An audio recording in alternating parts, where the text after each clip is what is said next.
दोस्तों आईटीसी की बात करें तो यहाँ पे स्टॉक पिछले कुछ दिनों से दबाव में दिखाई दे रहा है जब से डीमर्जर का ऐलान हुआ है। अब यहाँ पे डीमर्जर को लेकर बड़ी अपडेट निकल के आ रही है जिसको इस वीडियो के माध्यम से डिस्कस करेंगे। साथ में आईटीसी ने किया है बहुत बड़ा फैसला। आईटीसी ने अपने एम्प्लॉयज को बोनस शेयर जारी किए।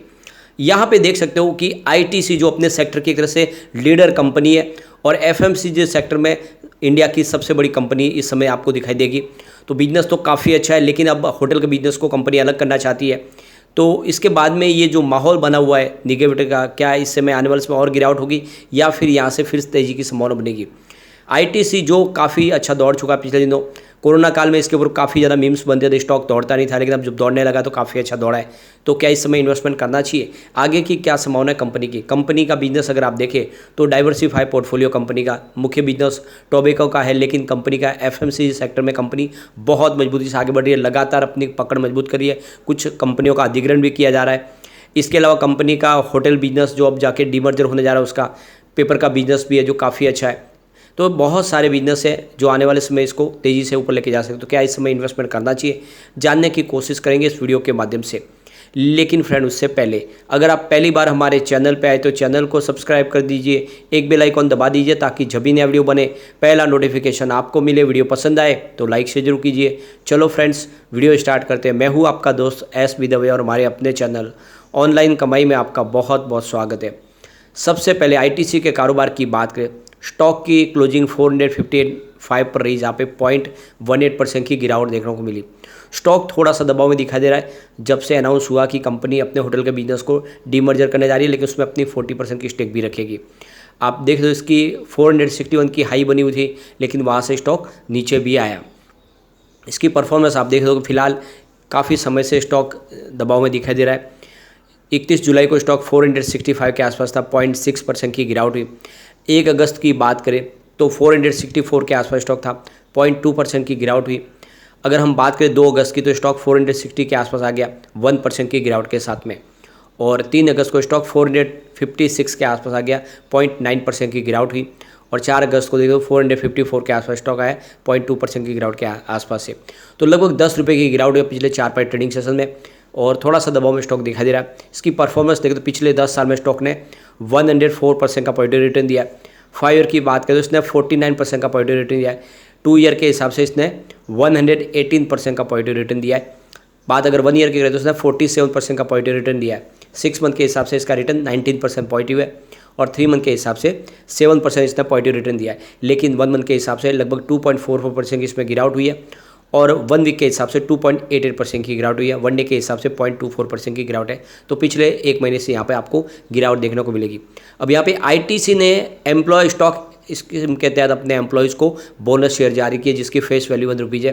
तो यहाँ पे देखो 3,06,752 शेयर जारी किए अपने एम्प्लॉयज़ को एज ए बोनस। तो ये कंपनी उन एम्प्लॉयज़ को देती है जो काफ़ी अच्छा प्रदर्शन करते हैं अपना, और उनको बोनस के रूप में शेयर जारी किए जाते हैं। तो ये काफ़ी बड़ा फैसला किया गया है। लगातार बहुत सारी कंपनियां इसी तरह से बोनस शेयर जारी करती है अपने एम्प्लॉयज़ के लिए। तो काफ़ी अच्छी खबर है। अब यहाँ पे देख सकते हो कि कंपनी अपने होटल के बिजनेस को डीमर्ज करना चाहते हैं, वो अपने इस बिज़नेस से अलग करना चाहते हैं। और 14 अगस्त को जो बोर्ड मीटिंग होगी इसमें फैसला हो जाएगा कि कब तक डीमर्जर की प्रक्रिया आगे आएगी और किस तरह से डीमर्जर होगा। तो उसके लिए हमें 14 अगस्त का ये इंतज़ार तो करना ही होगा। फिलहाल कंपनी की योजना है कि आने वाले 6 से 9 महीने के अंदर इसके आईटीसी की होटल का बिजनेस को अलग से लिस्ट करा दिया जाएगा और इसकी तैयारी शुरू कर दी। जो एक्सचेंज को जानकारी मिले उसके हिसाब से 6 से 9 महीने का वक्त लग सकता है डीमर्जर की प्रक्रिया पूरी होने में।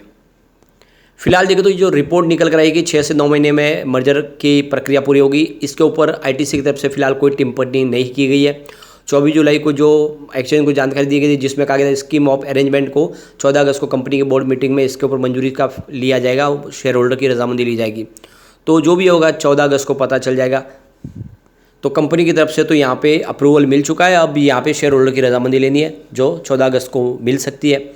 अब कंपनी देख सको कि अपने बिजनेस को डीमर्जर करने जा रही है। 60% हिस्सेदारी अलग रहेगी, 40% का स्टेक कंपनी इसमें रखेगी अपना। और आप देख सको कि ये जो डीमर्जर है क्या ये फ़ायदेमंद होगा कंपनी के लिए जो डीमर्ज होगी, या फिर मेन कंपनी के लिए इसका फ़ायदा होगा।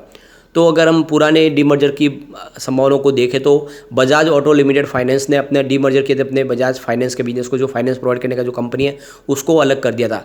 लेकिन समय के साथ देखें तो जो बजाज फाइनेंस है वो इंडिया की एक बहुत बड़ी एनबीएफसी फर्म बन गई, नॉन बैंकिंग फाइनेंस कंपनी बन गई, और इसका जो कारोबार है वो मुख्य जो कंपनी है बजाज ऑटो लिमिटेड उससे भी ज़्यादा बढ़ गया।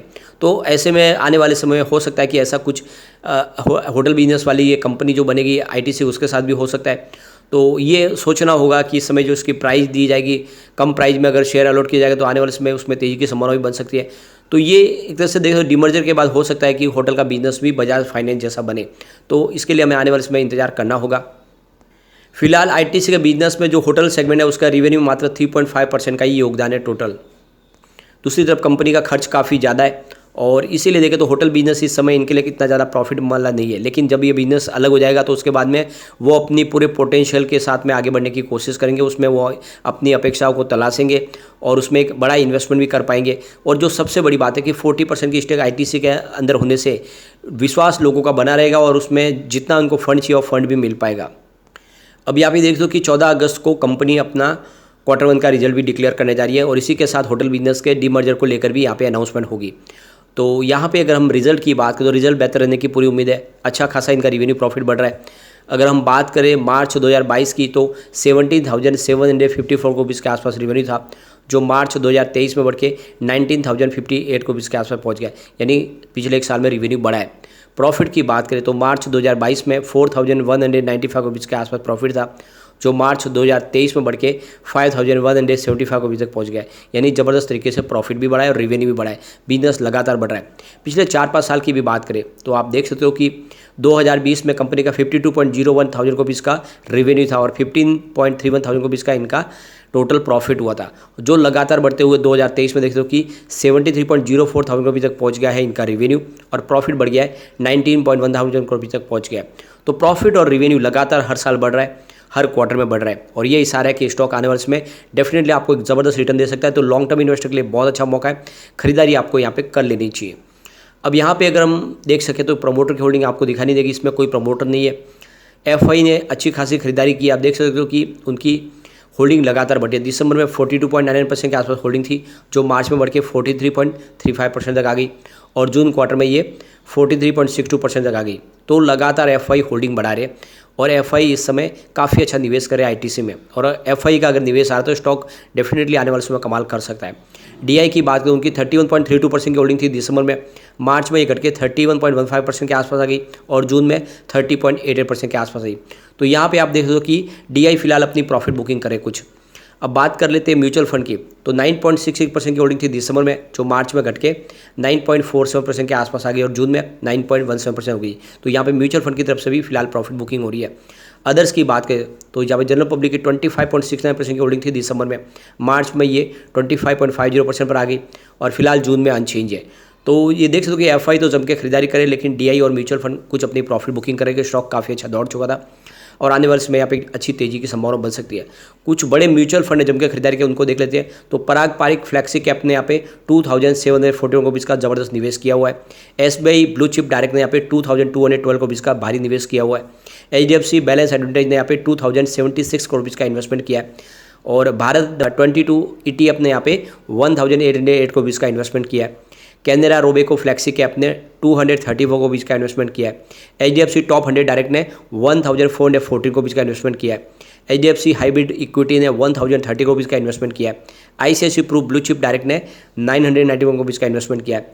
एसबीआई फ्लैक्सी कैप डायरेक्ट ने 808 करोड़ रुपीज़ का इन्वेस्टमेंट किया है। मीरे एसेट लार्ज कैप ने 783 करोड़ रुपीज़ का इन्वेस्टमेंट किया। तो आप देख लो कि इंडिया के बड़े बड़े म्यूचुअल फंड जम के खरीदारी करें। ऐसे में लॉन्ग टर्म का नजरिया लेके आपको भी आईटीसी में निवेश करना चाहिए। बिजनेस काफ़ी अच्छा है और एक तरह से देख सकते हो कि लगातार एफएमसीजी सेक्टर में कंपनी तेजी से आगे बढ़ रही है। इनके प्रोडक्ट बहुत ज़्यादा पॉपुलर है, निवेश आपको करना चाहिए। लॉन्ग टर्म का नजरिया लेकर निवेश करेंगे तो ये आपको आने वाले समय मालामाल कर सकता है। अगर कम से कम ये स्टॉक आप 5 ईयर के लिए होल्ड कर लेते तो ये 1000 का टारगेट भी आपको दिखा सकता है। लेकिन फ्रेंड, कोई भी इन्वेस्टमेंट करने से पहले अपने फाइनेंशियल एडवाइजर से बारे ले ले या अपना खुद का रिसर्च करें, क्योंकि मैंने वीडियो आपके एजुकेशनल पर्पज़ के लिए ही बनाया। वीडियो पसंद आए तो लाइक से जरूर कीजिए और चैनल को सब्सक्राइब कर दीजिए। Thank you.